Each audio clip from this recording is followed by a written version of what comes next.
Hello बच्चों, कैसे हैं आप लोग। आई होप सभी बच्चे बहुत अच्छे होंगे। बच्चों, जो आज का हमारा टॉपिक है, आज से हम सर्कुलर मोशन स्टार्ट करेंगे, ठीक है ना। और सर्कुलर मोशन में सबसे पहले उसका बेसिक्स पढ़ा जाता है। तो उसके जो बेसिक्स हैं सबसे पहले उनका जिक्र कर लेंगे, ठीक है ना।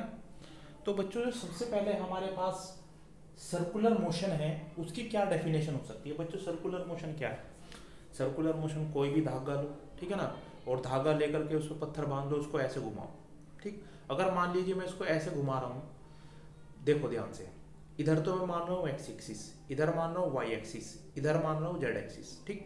अगर मैं इसको ऐसे घुमा रहा हूँ, ये एक्स एक्सिस, ये वाई एक्सिस, ये जेड एक्सिस, तो ये किस प्लेन में घूम रहा है। ध्यान से देखो। अगर ये एक्स, ये वाई और ये जेड, तो ये वाई वाई और जेड प्लेन में ऐसे घूम रहा है। बात समझ में आ रही है। मतलब टू डायमेंशन मोशन हो रहा है। ठीक। तो सर्कुलर मोशन क्या होता है, टू डायमेंशन मोशन होता है, ठीक है ना। मोशन इन 2D, दो डायमेंशन में, in which force is always at right angles. रस्सी वाला ही केस लो, इसको जब हम ऐसे घुमाते हैं, घुमाते रहो घुमाते रहो घुमाते रहो, तो जो बच्चों फोर्स हमेशा महसूस होगा आपको, मोशन हो रहा है चारों तरफ ऐसे। ठीक। और फोर्स हमेशा सेंटर पे महसूस होता है। इट मीन्स कि जो फोर्स की डायरेक्शन है हमेशा रेडियली है, रेडियली इनवर्ड। और जैसे मान ली रेडियस तो ये हो गई, और डायरेक्शन ऑफ मोशन हमेशा इसके परपेंडिकुलर रहती है। ठीक। इसलिए कहा गया है force is always at right angle, मतलब 90 डिग्री पे है, टू द डिस्प्लेसमेंट। मतलब जो डिस्प्लेसमेंट होगा उसको आर्क पे, उससे हमेशा 90 डिग्री पे होता है। It's mean no work is done. और 9th क्लास में हमने पढ़ा है वर्क डन का formula F dot D S. ठीक। एफ डॉट डी एस मतलब एफ एस कोस थीटा। अगर थीटा की वैल्यू 90 डिग्री तो कोस थीटा 0, और वर्क डन 0 पे आएगी। क्लियर है। चलो आगे बढ़ते हैं। इसके बाद प्यारे बच्चों हमें इसमें पढ़ना है एंगुलर डिस्प्लेसमेंट, और इसके बाद पढ़ेंगे एंगुलर वेलोसिटी। आज इन दोनों की चर्चा यहीं पे ही करेंगे, दोनों टॉपिक कर लेंगे, ठीक है ना। तो प्यारे बच्चों सबसे पहले क्या है एंगुलर डिस्प्लेसमेंट। एंगुलर डिस्प्लेसमेंट क्या है। लीनियर डिस्प्लेसमेंट तो हमें पता है, एंगुलर डिस्प्लेसमेंट क्या है। देखो ध्यान से, मान लीजिए ये कोई सर्कुलर पाथ है, ठीक है ना। यहाँ कोई एक पॉइंट है ए, जिस पर कोई ऑब्जेक्ट है, उसने यहाँ से चलना शुरू करा और वो चलते हुए इस पॉइंट पर पहुंचा, ये पॉइंट बी हो गया। ठीक। तो ये जो आर्क पर चलता है, ये जो यहाँ डिस्प्लेसमेंट होगा, इसी को हम एंगुलर डिस्प्लेसमेंट बोल रहे हैं। ये जो ए बी यहाँ डिस्प्लेसमेंट होगा, अगर ये एंगल कितना बना रहा है, सेंटर से थीटा, तो ये जो थीटा है प्यारे बच्चों, इसके सामने ए बी के सामने जो एंगल बनेगा थीटा, दिस इज, ये इसका जो डिस्प्लेसमेंट है ए बी का, ए बी डिस्प्लेसमेंट है। मैं दोबारा बोल रहा हूँ ए बी डिस्प्लेस, लेकिन मेजर कैसे कर सकते हैं हम इसको, है ना। मेजर करने के लिए हमें ये एंगल चाहिए। ठीक। जितना बड़ा ये एंगल होगा उतना ही बड़ी ए बी होगी, जितना छोटा ये एंगल होगा उतनी ही छोटी ए बी होगी। इसका क्या मतलब है, इसका मतलब ये ए बी बराबर थीटा। इट मीन्स इसको यहां एंगुलर डिस्प्लेसमेंट ना कहकर थीटा को एंगुलर डिस्प्लेसमेंट कहते हैं। बात समझ में आ रही है। तो ये इसका बेसिक है, यहाँ थीटा एंगुलर डिस्प्लेसमेंट है, और थीटा को निकालने के लिए सीधा सीधा फॉर्मूला लगाना है आपको, आर्क अपॉन रेडियस। आर्क कितनी है सर्किल की ए बी, और रेडियस अगर हमने आर मान ली तो ए बी अपॉन आर हो जाएगा। ठीक। अब प्यारे बच्चों इसकी रेडियस क्या होगी, इसकी सॉरी रेडियस कह रहे हैं, यूनिट क्या होगी। यूनिट होती है इसकी या तो रेडियन या डिग्री और या रिवोल्यूशन। ये सभी चीजें 9th में हमने बहुत अच्छे से पढ़ी है। Radian, degree, revolution. 2 pi radian किसके इक्वल होता है, 360 डिग्री के। और 360 डिग्री मतलब पूरा एक रिवोल्यूशन हो गया। रिवोल्यूशन में भी मेजर करते हैं ऐसे। बात समझ में आ गई। अब यहाँ बच्चों डायरेक्शन की अगर हम बात करें तो by right hand curl rule.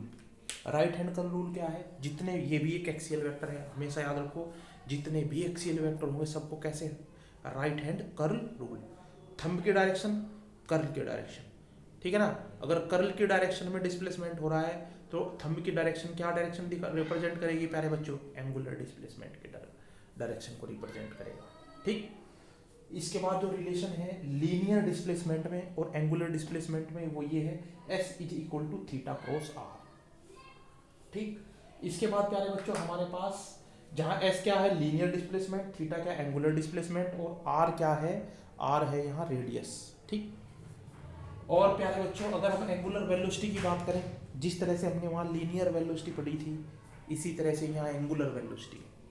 ठीक, वहाँ लीनियर वेलोसिटी क्या थी, rate of change of displacement with respect to time, तो यहाँ rate of change of angular displacement with respect to time is known as average velocity. ठीक है ना, यहाँ दोनों टाइप की एवरेज नहीं एंगुलर वेलोसिटी, ये जो ए भी लिखा हुआ है इसका मतलब है एंगुलर वेलोसिटी, दोनों टाइप की वेलोसिटी हो सकती है, एंगुलर भी और एवरेज भी और इंस्टेंटेनियस भी। अगर एवरेज की बात करें तो बहुत अच्छे से एक्सप्लेन किया है, इसको कैसे रिप्रेजेंट करते हैं, डेल, यहाँ डेल लगा देते हैं एवरेज में, क्यों लगाते हैं ये भी सारी चीज़ें बताई थी। ठीक है ना, तो del theta upon del T से यहाँ रिप्रेजेंट करते हैं, और इंस्टेंटेनियस की अगर हम बात करेंगे तो डेल की जगह स्मॉल डी लगेगा, पता है ना ये सभी चीज़ें, लिमिट जब हमने इससे पहले भी पुट की थी। यहाँ क्या हो जाएगा, डेल्टा टी को कम करते चले जाते हैं, इतना कम कि इसको जीरो ही कर देंगे, जब इसको जीरो करेंगे लिमिट जीरो हो जाएगी, तो ये थीटा डेल किस में चेंज हो जाता है, डी में। जो डेल होता है वो लार्ज स्केल के लिए यूज़ करते हैं, जो डी होता है वो स्मॉल स्केल के लिए यूज़ करते हैं, और इंस्टेंटेनियस का मतलब ये किसी इंस्टेंट पर। ठीक, इसके बाद प्यारे बच्चों इसकी यूनिट क्या होगी, जब थीटा की यूनिट क्या होती है, रेडियन, और नीचे टाइम की यूनिट सेकंड, तो इसकी कितनी हो जाएगी, रेडियन पर सेकंड, या डिग्री पर सेकंड, या रिवॉल्यूशन पर सेकंड, ये भी हो सकती है, यहाँ रिवॉल्यूशन पर सेकंड नहीं लिखा हो सकती है, कोई दिक्कत नहीं है।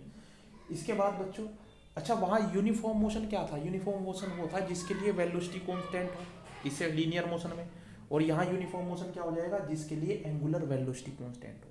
ठीक, इसके बाद for non uniform circular motion के लिए, नॉन यूनिफॉर्म सर्कुलर मोशन के लिए कभी भी एंगुलर वेलोसिटी कांस्टेंट होगी ही नहीं। ठीक है ना, क्लियर है ना ये बात। तो इसके बाद जहाँ जो यहाँ रिलेशन है लीनियर वेलोसिटी और एंगुलर वेलोसिटी में, याद रखेंगे हमेशा कौन सा रिलेशन होता है, v is equal to omega cross r।